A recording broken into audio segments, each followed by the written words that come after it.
Voilà, nous nous trouvons sur le chemin Saligné, à l'endroit exact du Moulin de Fournier. Donc, je me retourne un petit peu. Là, ici, il y a un départemental 102 qui va de Commentaire à Murviel. En bas, voilà, on commence à apercevoir le chemin Saligné. On va faire un peu son historique, on va voir un peu son ancienneté. Je vais faire de belles images, mais comme on voit sur le film, là, je me retourne un peu. Il y a des peaux sauvages de partout, vraiment dégueulasse. Il y en a plein sur le chemin aussi. Hein. J'ai vu quelques-uns en montant. Voilà, donc on va partir d'ici. Le chemin Saligné. Voilà. Donc ce chemin se trouve exactement entre les Devèzes et les Toites. Les Devèzes vers l'est et les Toites vers l'ouest. Donc ce chemin on appelle le chemin Saligné. Il a porté plusieurs noms. Le chemin des Devèzes, le chemin de 3 bis, c'est un peu de rail, chemin des Charbonniers et chemin Saligné. Alors pourquoi Saligné? Déjà ce chemin, il reliait les étangs de Vic, Mireval, c'est-à-dire en fait les Salzérés, tout ce qui était les salins qui appartenaient à la famille des Cournons. Et à l'opposé, il allait, c'est un peu vers Murviel, mais surtout vers Saint-Paul, Saint-Paul qui était un relais, donc il montait là-bas.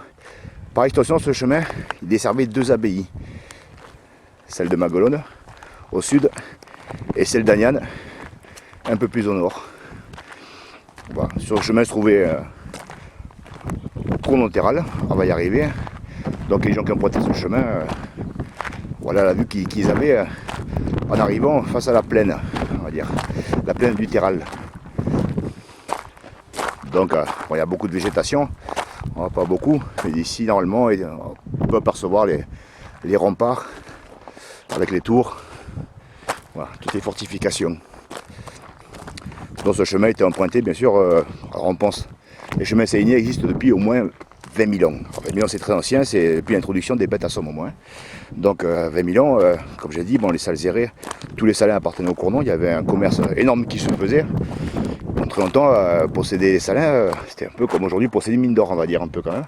Donc c'était extrêmement utile pour le commerce, pour tout le commerce en général, pour la richesse, pour les denrées alimentaires, parce que ça avait beaucoup d'utilité. Voilà, donc ce chemin est emprunté pour monter du sud au nord et desservir les voies d'axe est-ouest pour bien sûr tout grouper niveau commercial. Donc voilà, pour tout desservir. Donc on avance un peu. Alors le chemin aujourd'hui, c'est pas dire que c'est le chemin exact. De temps en temps, il y aura des petits tronçons en route.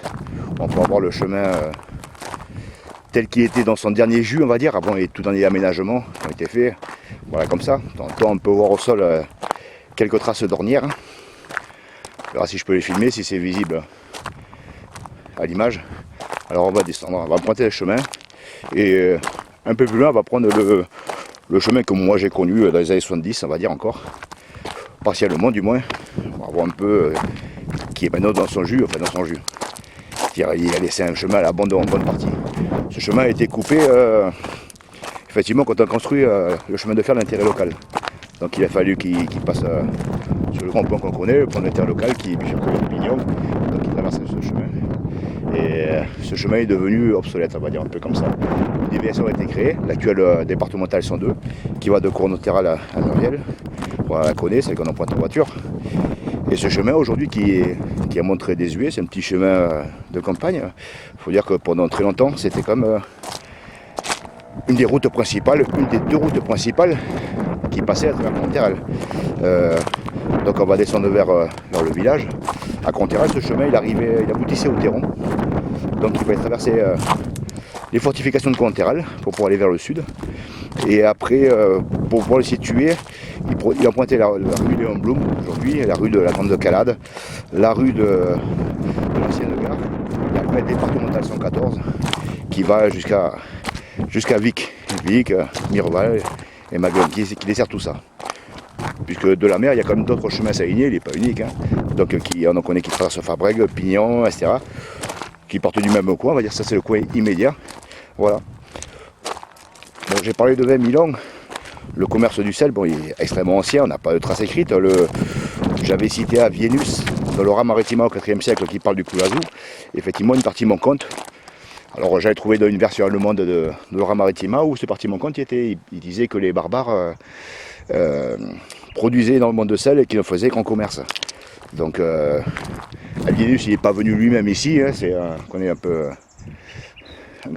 sa démarche quoi. Donc il a pas voyagé, il a utilisé beaucoup de textes d'autres personnes, de Romains, de Grecs aussi. Et probablement ça vient de navigateurs, de voyageurs grecs qui effectivement étaient dans la région depuis un bon moment, les Étrusques aussi, où ils faisaient énormément de commerce. Donc le commerce du sel au niveau des salins, au niveau des marais, bon, effectivement il existe depuis des temps parce que bon, il y a la pêche, il y a le sel, il y a beaucoup de choses.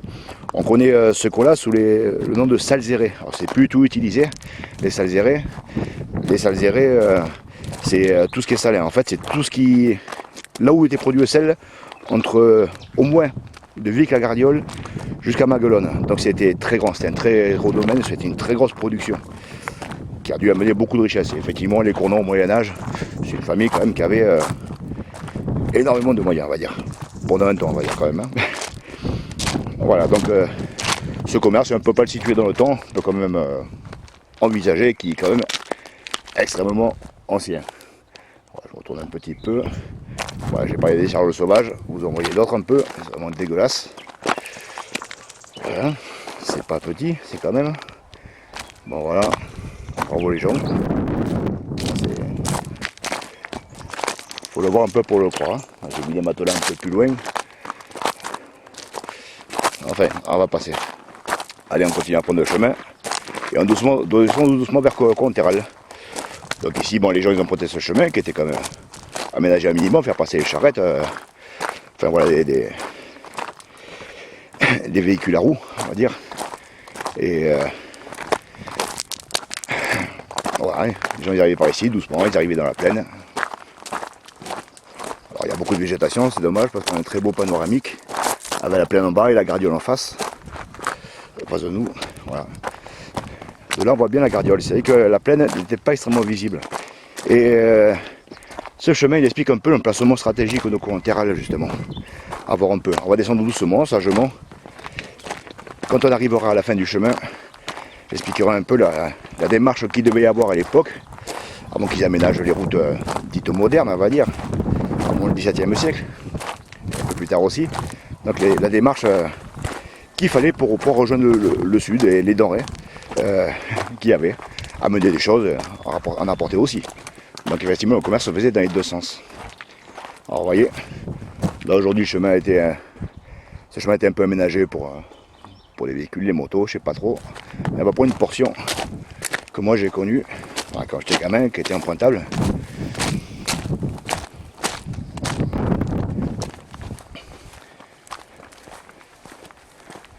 Voilà, ça c'est caractéristique du chemin. Alors, je sais pas si on voit bien sur l'image. De chaque côté, un muret ou un renfort en pierre. Le chemin au milieu. Ouais, il n'était pas extrêmement large, mais il était suffisant pour faire passer les véhicules des commerçants, des ouvriers aussi.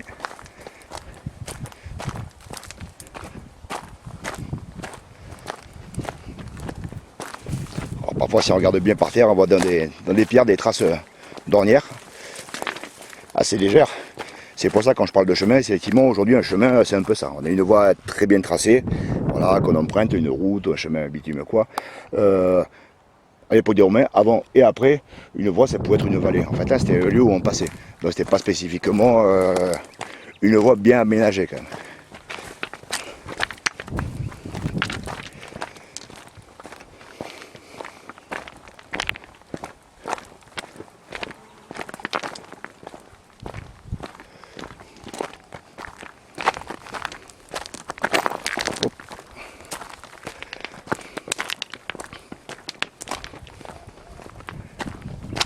Voilà, d'ici on va s'écarter un petit peu et on va voir quand même qu'on a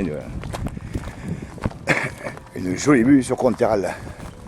Les fortifications, les remparts, la tour. Voilà, d'ici l'arbre cache un peu l'église. Au Moyen-Âge, l'église est un peu plus petite, un peu plus discrète, dans mon droit, mais bon. Voilà, donc voilà, c'est ce qu'on voyait en arrivant. Alors il faut dire qu'à l'époque c'était comme dégagé, il y avait beaucoup d'animaux, il n'y avait pas autant de végétation. D'ailleurs les gens de ma génération, ils ont connu la garrigue, c'était assez sec, on va dire. Il y avait de la végétation mais pas comme aujourd'hui. Voilà, bon ça c'est...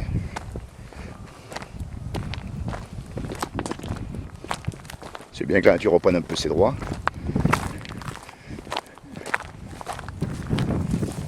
Alors voilà, de partout c'est jonché de... On va appeler les choses par leur nom, de merde. C'est assez fantastique quand même. Ah, ça faut un peu le montrer quand même. Donc bon, les pneus. Voilà, continue notre bonhomme de chemin. On voit le chemin depuis très longtemps qui n'est plus utilisé par les véhicules de commerce. Ça a raviné. Si tu es allé ici, effectivement, j'ai dit on était entre les Devèze et les Toites. Alors les Toites aujourd'hui, on dit le Toite.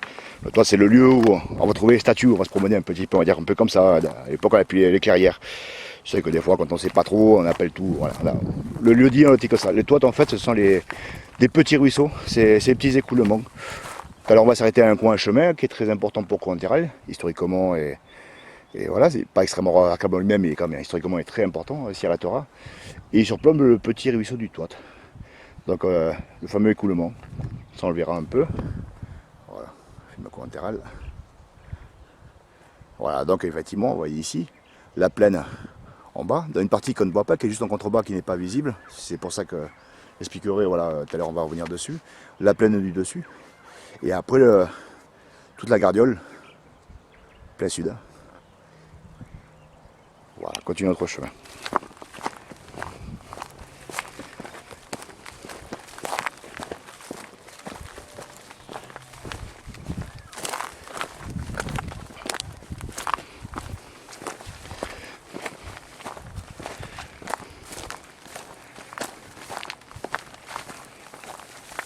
Voilà, le chemin ne se rétrécit pas, c'est la végétation qui reprend ses droits, on va dire, qui reprend sa place. Voilà, on retrouve toujours les délimitations latérales. Je vais avancer un petit peu.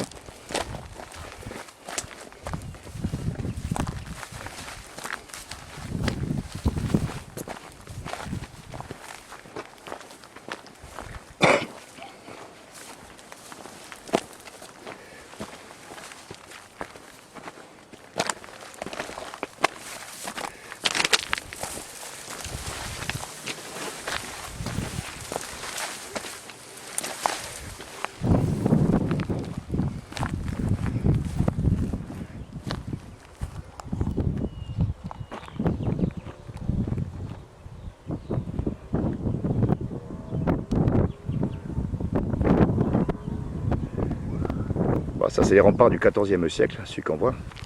Il faut savoir que sa périphérie faisait entre 550 et 600 mètres.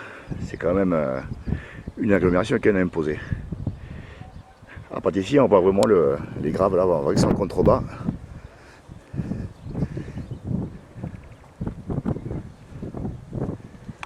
Et Courant-Terral qui est un peu plus élevé que ce fameux contrebas. D'où étymologiquement le cornou, le surplomb.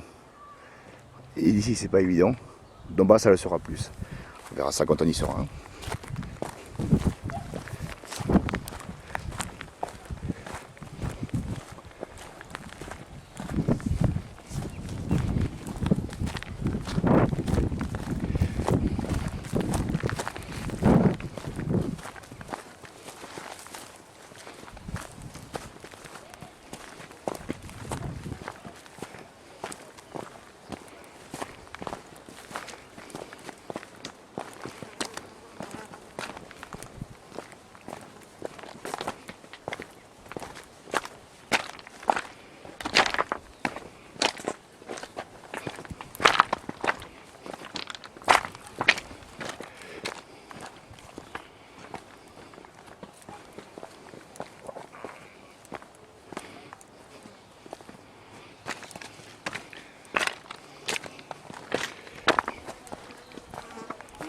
Ouais, effectivement, là on passe une portion de la route où on voit un pseudo un dallage tout court en fait. Hein. Donc c'est quand même assez bien aménagé pour que ce soit la nature qui les fait toutes seules. Donc les pierres ont été vraiment agencées. Depuis que c'est abandonné ce chemin, effectivement, ça n'a plus été entretenu du tout. Donc maintenant, ça ravine un peu. Il commence à former un toit. Effectivement, là on voit quelques passages d'eau au milieu. On voit que ça a bien raviné.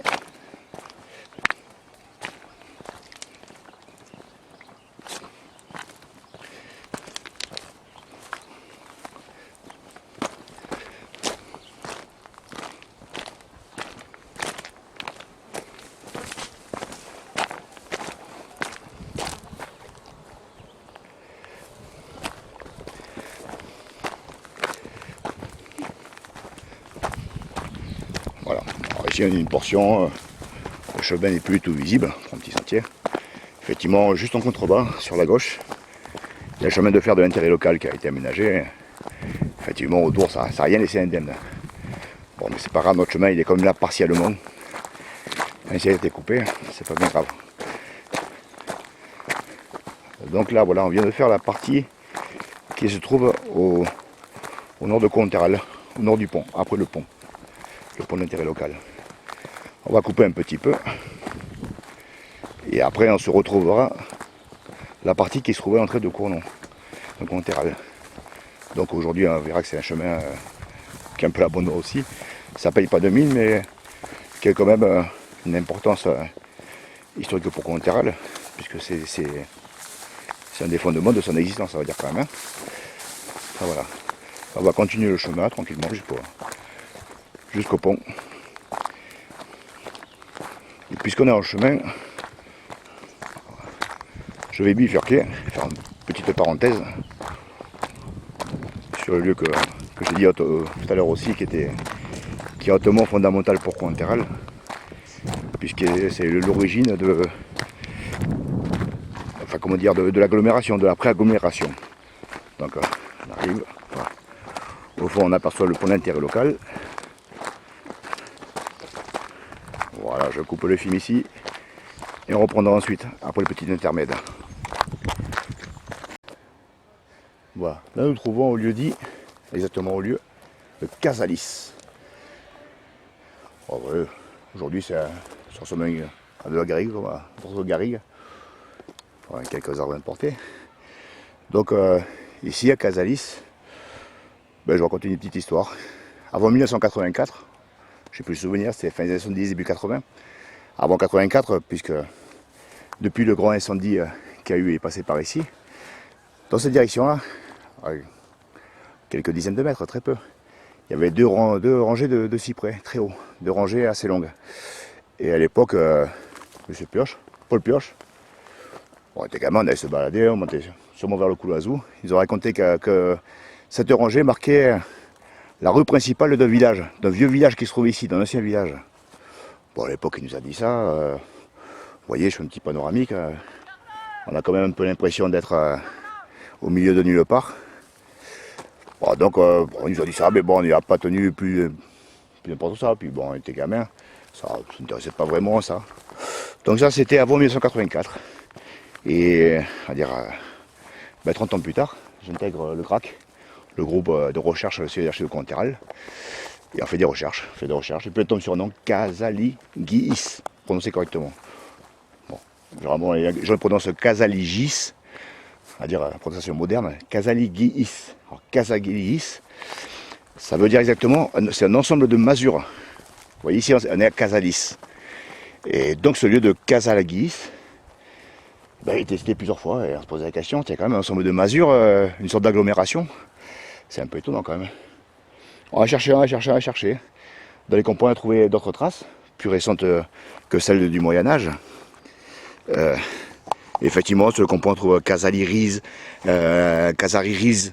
Donc les gens, ils écrivaient un peu comme ils entendaient, on va dire. C'était un terme, les compoints qu'on a du XVIIe siècle, c'est vrai que c'est un terme qui s'est perdu. Casaligis, parce qu'il n'y avait plus lieu d'être. Alors je racontais ce que c'était Casaligis.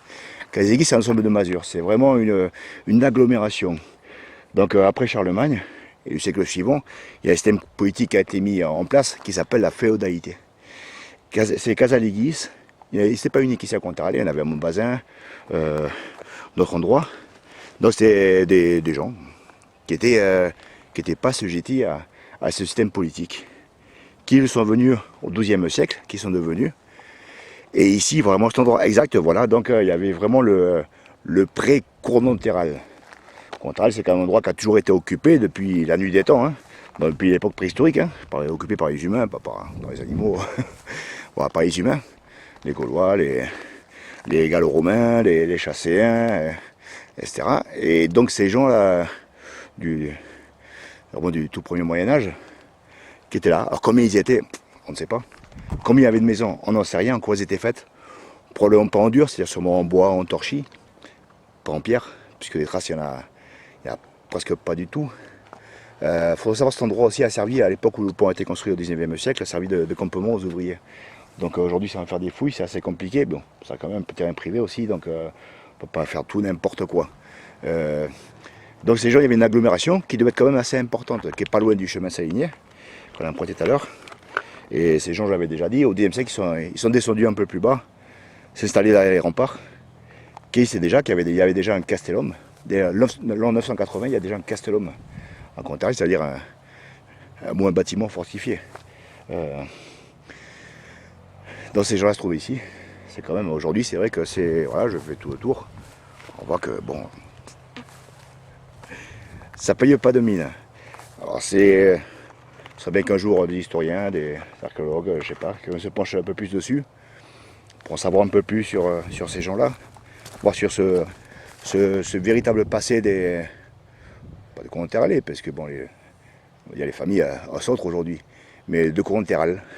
C'est que l'avant Cournonterral, ben, au niveau des gens, il a commencé réellement ici. Donc on parle souvent du Moyen-Âge, on parle bon, de l'église, surtout des seigneurs, bon, les armures, des boucliers, les écus, c'est très joli. Ça, c'était un tout petit pourcentage, mais très minime de la population.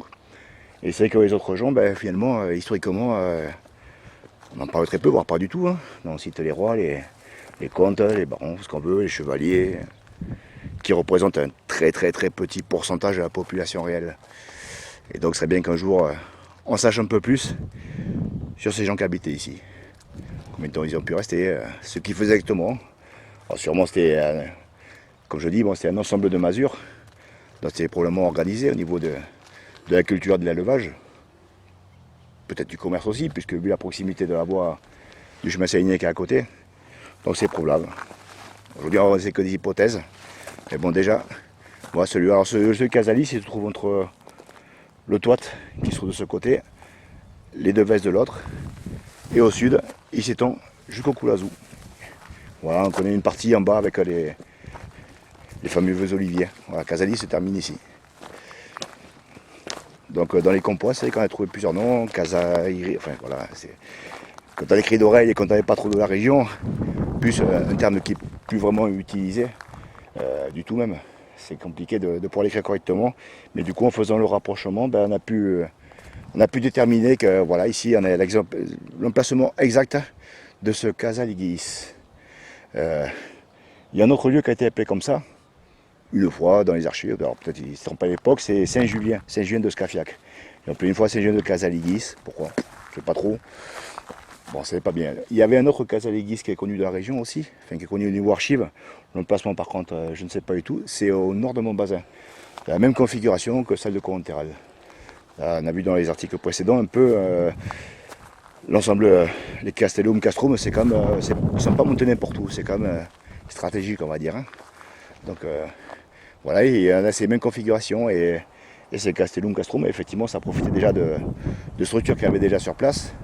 Et les gens qui habitaient comme ça, c'est ces gens dans ces fameuses masures, ces gens qui étaient libres. Donc à un moment ou à un autre, ils ont dû quand même aller profiter des remparts parce que bon, qu'est-ce qu'ils craignaient au XIIe siècle, on ne sait pas trop. Hein. Donc comme l'explosion des Castellum et des Castrum, 10 et 11e siècle, bon, quand ils apparaissent d'un coup, de Villa on passe à Castellum et de suite à Castrum. Qu'est-ce qu'ils craignaient à l'époque, on ne sait pas trop. Au XIVe siècle, on le sait, ici du moins dans le coin, c'est par rapport aux routiers. Ça, bon, on peut le retrouver sur le blog. Un petit article dessus, un petit passage par là-dessus. Aux autres siècles, on ne sait pas trop. Donc ils ont construit, c'est pas pour le plaisir non plus, ils ont construit comme ça. Ça coûtait très cher. Ça a une certaine efficacité. Ça, ben, pour l'histoire, ben, elle a oublié pourquoi c'était fait. On continue un peu notre chemin.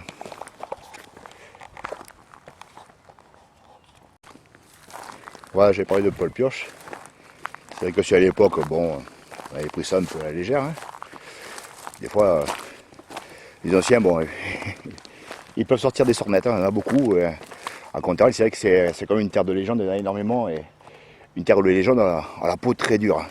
Et parfois, de temps en temps, quand même, ben voilà, les trucs comme ça mérite de s'y arrêter un petit peu. Donc s'il y a un délai très long qui s'est passé entre la première fois que j'ai entendu ça et la fois où on a pu avérer que c'était véridique, c'est passé plus de 30 ans, bon ben ça méritait au final d'avoir écouté. Bon, puis Paul Pioche, il était quand même connu pour son sérieux, on dira quand même, c'était quelqu'un de cultivé, de curieux, qui a fait beaucoup de choses sur Conterel. Voilà, là on avance un petit peu. Tout à l'heure je parlais du ruisseau du Toit. Alors le Toit exactement, ouais, c'est ça, ce qu'on voit en contrebas, je ne sais pas si ça voit bien sur l'image. On avance un peu vers lui. C'est ce petit ruisseau qui est toujours sec. Voilà, là c'est le chemin qui va de Conterel au Toit, là. Tout le monde qui le connaisse, qui l'emprunte régulièrement. Donc voilà, en contrebas. Effectivement, quand tu le chemin juste après, on descend dans ce fameux ruisseau.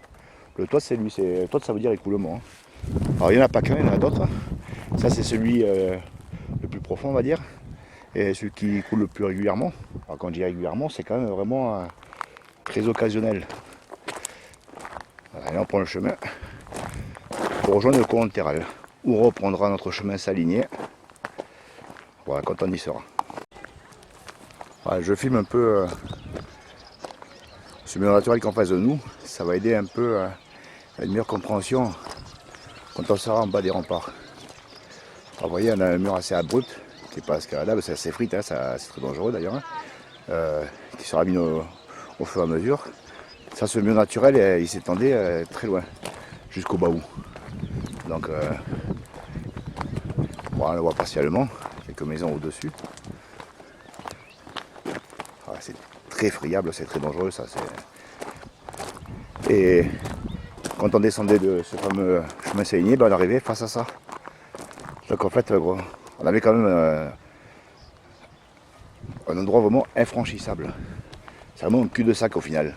Ça ne s'appelle pas de mine aujourd'hui, effectivement on a des routes aménagées, des chemins, on a vraiment tout ce qu'il faut pour pouvoir le contourner, etc. Mais il faut dire qu'à l'époque médiévale et bien avant, c'est pareil, on arrive ici, cul-de-sac, compliqué. On est proche du but, mais il y a ça qui empêche de l'atteindre. Alors là, je le filme comme ça, on a bien. Gardez bien ça à la mémoire. Et quand on sera en bas des remparts, pour essayer de visualiser la situation au moins moyenâgeuse, ça va aider un peu à se mémorer comment ça pouvait être. Voilà, là c'est le petit chemin qui revient du Toit. On est un peu bifurqué. On va avancer. Et on va se retrouver un peu plus bas que le terrain. Voilà, donc ici nous nous trouvons au bout de Casalis. On voit les oliviers que tout le monde connaît juste après le pont. Alors, un dernier mot sur Casalegis, je ne sais pas, il a arrangé de mettre. Paul Pioche avait dit que ça marquait l'emplacement de la rue principale de cette agglomération. Ce qui laisse suggérer qu'il y avait des petites rues, des petites rues annexes, qui bifurquaient. Il devait y avoir quand même une belle agglomération, puisque Conterel est devenu une ville très rapidement. Il doit y avoir beaucoup de monde. C'est impossible à dire aujourd'hui s'il y avait 50, 10, 300 habitants, non c'est rien. C'est impossible à dire. Ce serait avancer n'importe quel chiffre. Si Paul Pioche vous avait dit effectivement que cette rangée a marqué la rue principale, c'est peut-être même probablement que sa jeunesse, il y avait des traces qui étaient encore visibles par rapport à ces fameuses rues. Si on monte un peu plus haut, bon, donc ça se trouve bien plus haut, si on peut trouver des pierres pour déterminer ce que c'est ou pas, aujourd'hui, pour moi c'est impossible.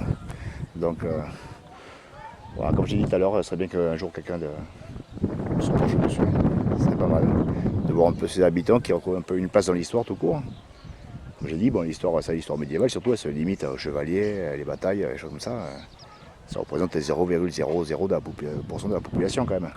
Mais tout le reste, serait bien de leur rendre un peu la place qu'il aurait dû. Ces gens du peuple, hein, comme tout le monde, comme vous, comme moi.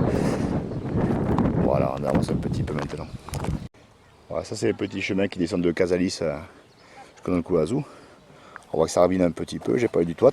Ben, c'est pas vraiment un ruisseau, c'est un écoulement. Hein. Il a commencé comme ça, raviner un petit peu, puis de plus en plus.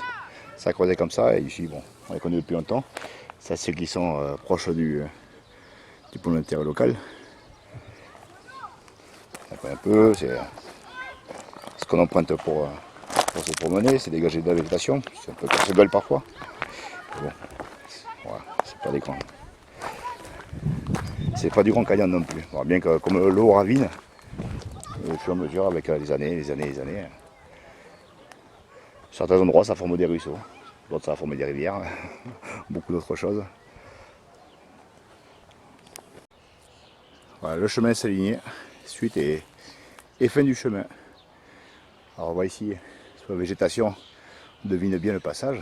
Bon, ce chemin a été définitivement abandonné au 19e siècle.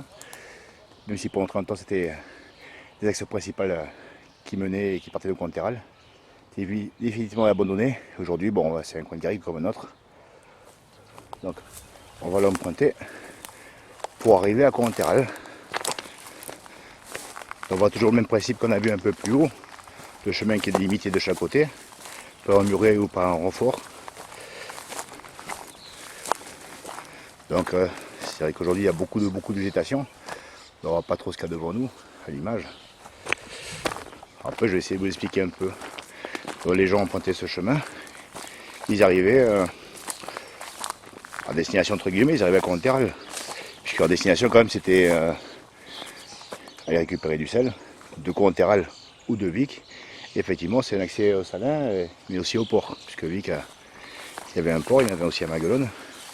Mais le port principal où était livré Conterral et le lieu principal de pêche se trouvait à Vic. Tous les étangs de Vic, Mireval, Villeneuve. Donc on arrive ici, alors là on devine à peine au haut des arbres. Voilà la tour. La tour, l'église est plus récente. Donc au Moyen-Âge, voilà, effectivement ils arrivaient là. Tout à l'heure j'ai filmé un peu le Coazou un peu plus haut. Il faut savoir que la configuration au niveau de Conterral était la même que celle qu'on a vue un peu plus haut. Donc on a le Baou sur la gauche. Le Baou, bon, c'est pas comme des fois on a entendu, c'est pas la méchante bête. Hein. Il y en a qui confondent le Baou, le Botch aussi, hein, la rue du Fou. Dans le Baou, c'est vraiment une particularité géographique. Hein. Donc le Baou d'un côté, et moi ce que j'appelle le corne de l'autre, qui a donné son nom au lieu, le surplomb, qui est le même principe un peu géographique. Donc on est arrivé ici, le chemin, vous voyez, était assez praticable, très très bien praticable, sauf que on va tomber sur deux obstacles naturels. En premier c'est le Coulazou, en second c'est le corne. Le corne qui a donné le cournon, plus tard Conterral. On prend ce chemin. Juste à côté aujourd'hui, il y a un petit chemin qui est un peu mieux aménagé, en terre battue. Enfin, en terre battue. Qui est un chemin en terre assez propre, on va dire. Là, on est vraiment sur le chemin s'aligner. Voilà, on s'approche doucement. On aperçoit de mieux en mieux la tour. Qui est, plus on s'en approche, et devient de plus en plus imposante en fait. Hein. Donc on a déjà le surplomb. Et au-dessus, la tour qui en rajoute. Donc si les gens avaient quelques velléités en venant ici, ça devait un peu calmer quelques ardeurs.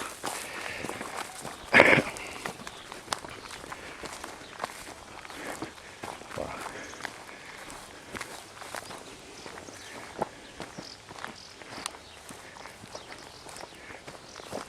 Voilà, on y vient. On commence à apercevoir le Coazou, qui est monté il n'y a pas longtemps, mais bon, il n'y a pas trop, on peut traverser très facilement, à sec.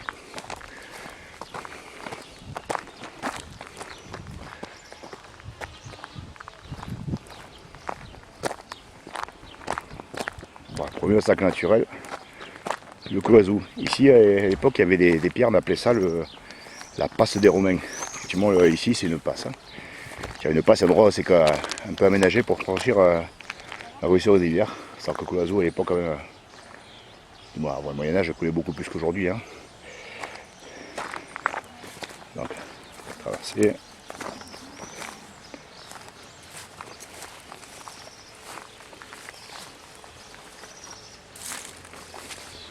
Voilà, c'est fait. Donc pour arriver ici, effectivement, si on avait un surplomb, on fait quand même passer. Donc j'en ai téléchargé, je ne pouvais pas escalader. Sur le plus périlleux, donc on ne se prête pas à l'escalade. Il y a deux rampes qui ont été aménagées. C'est deux rampes artificielles. On prend la première qui existe encore.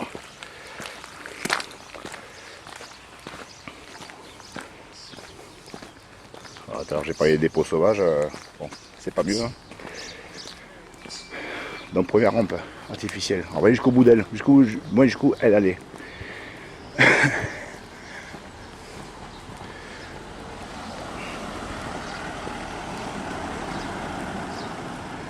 En face de nous, c'est l'ancienne usine à gaz.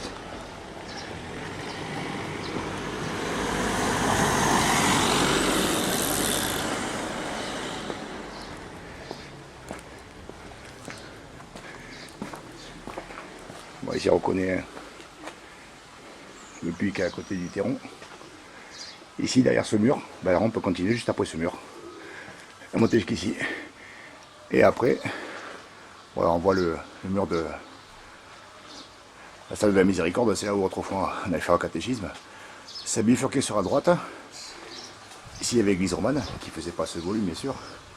Et là on peut bifurquer à droite pour aller droit sur la tour Sarrazine. On va contourner le coin. Ça arrive.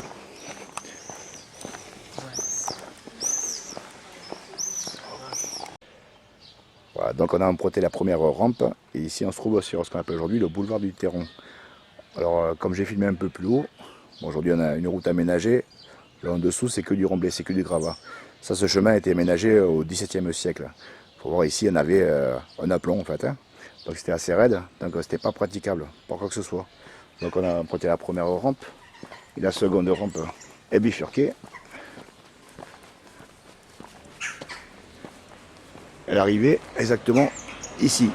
Donc pratiquement en face de la tour dite Sarrazine, la tour de la Passadelle. Donc ici se trouvait une porte, c'était la porte du Terron, une porte médiévale. Et en face de nous, alors on voit le mur, sur la droite de ce mur, se trouvait la rue du Terron, qui aujourd'hui, bon, c'est fermé, c'est occupé. Donc les voyageurs, ils arrivaient ici, enfin qu'ils montent ces rampes, le passage était pas aisé. Et donc cette fameuse tour, alors à l'époque tout le bas était fermé bien sûr. Et la seconde partie qu'on voit, c'est l'opus Montpellier 6, en calcaire coquillier. Donc là on aperçoit le passage d'une bretèche, et juste en dessous, une meurtrière qui a été aménagée un peu plus tard, qui n'a pas été conçue en même temps que, un peu plus tard que la tour. Voilà. Et après de là, on rentre dans le village, mais bon, ça sera une autre histoire. Et ça, on verra ça avec des images en 3D.